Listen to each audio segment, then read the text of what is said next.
Assalamualaikum warahmatullahi wabarakatuh. Bertemu lagi dengan saya Adrian, dan hari ini kita akan kembali melanjutkan review serta pembahasan anime Let's Go episode yang ke-7. Jadi tonton terus sampai habis ya. Tapi sebelum masuk ke pembahasannya, tanpa bosan-bosannya saya mau minta bantuan teman-teman untuk subscribe channel ini, karena satu subscribe dari teman-teman sangat berarti untuk saya. Dan langsung saja kita masuk ke review serta pembahasan. Episode ini diawali dengan scene di mana Go, Jun, dan Retsu masih berada di pusat hiburan anak-anak milik Tokichi. Dan kini Retsu memutuskan untuk menerima tantangan dari Tokichi Mikuni. Setelah menyepakati balapan antara mereka berdua, Tokichi pun pergi sambil meminta Retsu untuk menunggu selama 1 jam karena Tokichi akan menyiapkan lintasan yang baru. Lalu Retsu pun tiba-tiba duduk dengan tenang sambil menghangatkan ban dinamo serta baterai milik Sonic Saber.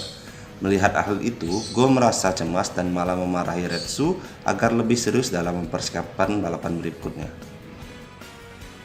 Retsu menjelaskan bahwa jika ban dinamo dan baterai hangat dari awal balapan, maka laju Mini 4WD akan jadi lebih baik.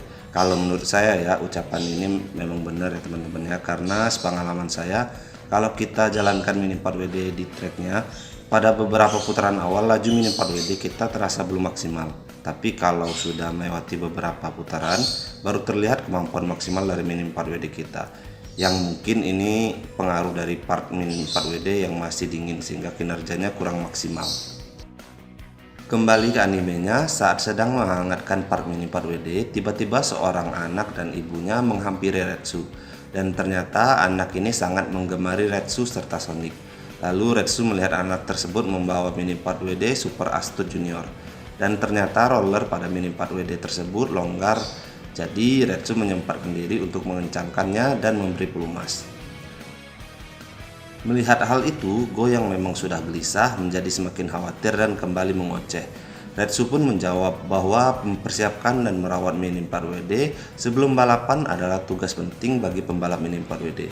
Dan patahnya roller Magnum adalah kesalahan Go karena tidak memperhatikan kondisi Magnum sebelum mulai balapan. Karena bumper depan adalah bagian paling keras pada sebuah Mini 4WD, jika tiba-tiba patah dalam balapan maka bisa saja ada kerusakan dari sebelum balapan dimulai. Masuk akal juga ya teman-teman ya. Go yang mendengar ucapan itu sebenarnya tersadarkan atas kesalahannya. Tapi karena si bocil ini masih labil ya, Go malah marah-marah sambil pergi dan mendoakan Retsu agar kalah. Scene kembali beralih ke ruang kontrol tempat hiburan tersebut. Terlihat Tokichi dan anak buahnya si Hikoza sedang menganalisis kemungkinan kemenangan Tokichi melawan Retsu. Dan hasilnya menunjukkan bahwa kemungkinannya adalah 50%. Yang artinya Spin X dan Sonic Saber akan imbang di trek manapun yang akan dipilih. Mendengar hal itu, Tokichi pun mengubah trek yang akan digunakan pada balapan dengan beberapa bagian yang menguntungkan Spin X. Karena walaupun Spin X dan Sonic Saber sama-sama handal dalam menikung, tapi teknik keduanya benar-benar berbeda. Nah, ini mulai kelihatan ya liciknya ya. Lalu scene kembali beralih pada saat balapan akan dimulai. Dan ternyata lintasan kali ini lebih panjang dari yang sebelumnya ya, dan dibuat mengelilingi pusat hiburan tersebut. Dan nama lintasan tersebut adalah Lintasan Ultra Super Delicious Hybrid Amusement Battle Circuit. Udah agak kaget lagi ya teman-teman ya dengan si Tokichi ini kalau memberi nama panjang dan agak absurd ya. Kembali lagi ke animenya, balapan kali ini peraturannya sederhana. Hanya 1 putaran dan siapapun yang mencapai garis finish duluan maka dialah yang menang. Dan ternyata Go yang kabur masih mengintai dan menonton balapan dari kejauhan secara diam-diam.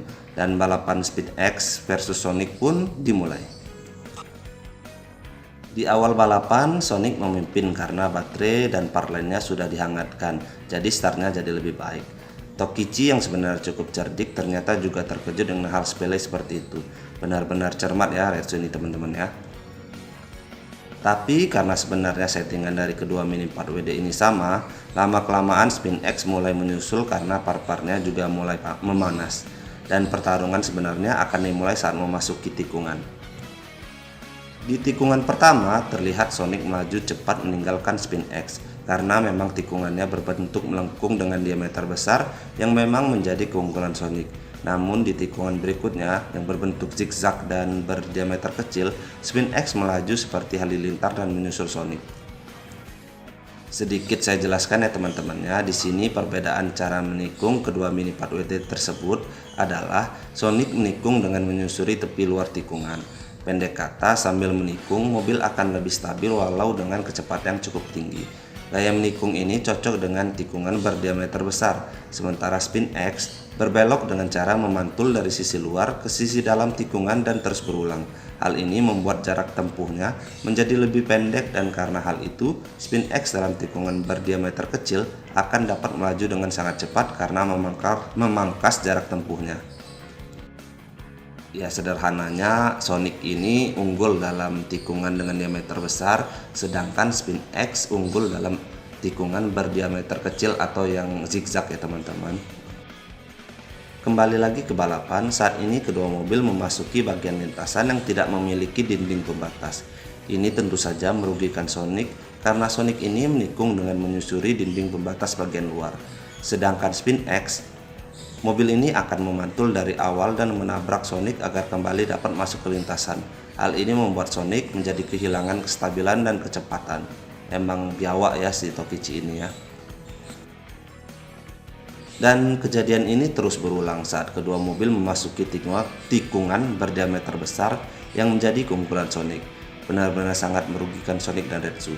Dan setiap Retsu akan mendahului Spin X, Tokichi ini juga membuka pembatas lintasan agar Spin X dapat menabrak Sonic dan membuatnya kehilangan kestabilan. Gimana? Nah, sudah mulai emosi belum sama si Tokichi ini?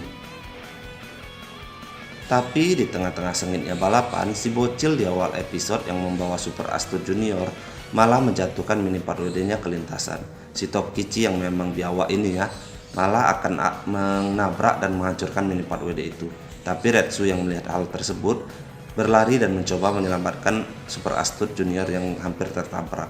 Dan pada akhirnya si Retsu lah yang menjadi korban tabrak lari dari Tokichi dengan kendaraan bebek-bebekannya ya. Semua orang yang melihat kejadian itu menjadi khawatir dengan keadaan Retsu, tapi si Retsu sendiri belum menyerah dan ingin melanjutkan balapan. Dan ternyata kaki Retsu terluka serta membuat dia tidak bisa berlari lagi. Tapi si Tokichi biawak Sungai Kombring ini malah ingin memanfaatkan hal itu dengan melaju duluan. Dan untunglah ya si anak buahnya si Hikoza masih punya harga diri dan menghentikan laju Spin X dan menahan Tokichi agar tidak terus berbuat curang. Go yang melihat perjuangan Retsu pun akhirnya membantu Retsu bangkit dan mendorongnya menggunakan kereta bayi untuk mengiringi Sonic. Lalu balapan pun dilanjutkan dengan posisi yang kembali sejajar saat Hikoza melepaskan Spin X. Dan momen penentuan balapan kali ini adalah saat memasuki tikungan lebar terakhir, yang tentu saja pembatasnya dihilangkan oleh Tokichi. Saat Sonic Saber akan menyusul Spin X, kembali Spin X menabrakkan diri untuk membuat Sonic kehilangan kecepatan. Namun Sonic yang keluar lintasan dengan tepatnya membentur sebuah benda. Saya kurang paham ya itu benda apa, berbentuk kotak, mungkin speaker ya. Dan Sonic menjadikan benda tersebut sebagai pijakan untuk kembali ke lintasan dan mendahului Spin X memasuki garis finish. Dan ya, Sonic pun memenangkan balapan kali ini. Namun setelah balapan selesai, si Tokichi yang memang punya sikap tidak mau kalah mulai mencari alasan dan tidak menerima kemenangan Sonic. Dan tiba-tiba saat Tokichi mengoceh, datanglah seorang pria besar tinggi yang ternyata adalah ayahnya. Dan perkenalkan, ini adalah Pak Mikuni ya. Kita sebut saja begitu. Pak Mikuni ini adalah ayah dari Tokichi serta salah satu konglomerat anggota dari Laskar Layar Miring Group. Di sini Pak Mikuni memarahi Tokichi dan menyuruhnya agar mengakui kekalahannya. Dan ternyata si Tokichi ini takut sekali ya dengan ayahnya dan langsung menurut. Lalu episode ini pun diakhiri dengan scene di mana Retsu, Go, Tokichi dan juga Jun pulang bersamaan di malam hari. Di sini Tokichi mengakui kesalahannya dan meminta maaf. Sedangkan Go meminta Retsu untuk mengajarinya karena Go juga menyadari bahwa ia juga melakukan beberapa kesalahan yang menyebabkan Magnum rusak dan akhirnya mereka pun menjadi teman. Dan episode kali ini pun sudah berakhir. Bagaimana? Cukup seru juga ya. Dari episode ini kembali muncul karakter baru yang menjadi teman dari Retsu dan juga Go. Dan karakter ini, si Tokichi ini, menjadi sosok yang cukup penting di episode-episode berikutnya. Mungkin sampai di sini dulu untuk review serta pembahasan anime Let's Go episode yang ke-7. Jika teman-teman suka dengan channel ini, silahkan subscribe dan nyalakan notifikasinya agar tidak ketinggalan video-video dari saya. Dan saya akhiri dengan wassalamualaikum warahmatullahi wabarakatuh. Sampai ketemu di video berikutnya. Dadah.